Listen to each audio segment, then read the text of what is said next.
Welcome back, everyone. It's Caleb sitting inside of the Buick Envista Avenir. Now, it is very dark outside, but I've got the cabin lights on, so it's nice.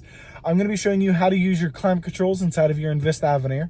It is slightly different from the other trim levels. Starting with the steering wheel being a standard option, you have your heated steering wheel. Once again, being standard, but you can turn it on or off, and you'll see as I press it in, orange is on, and when the light is off, the heated steering wheel is off. It gets really nice and warm, which is great. It's really cold to the touch right now.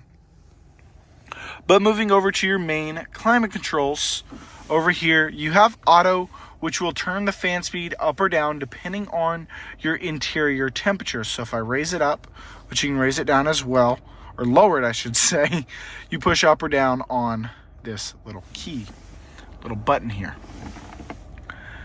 Now you have AC, which you can turn on or off, which also allows you to disable auto, because auto picks whatever the desired options are for your normal air conditioning.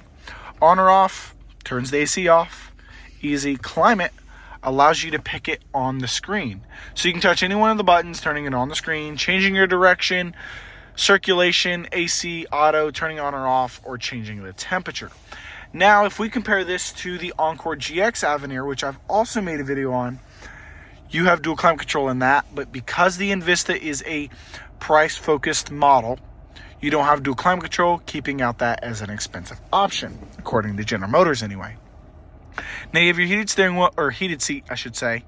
So this is actually different from the Encore GX, which I like, and maybe it's just the model year, but you press down on the pad here. Now you're just filtering through, but say I go down to 2 and I want to heat it back up, you can push up and do it. In the Encore GX, you don't have that as an option.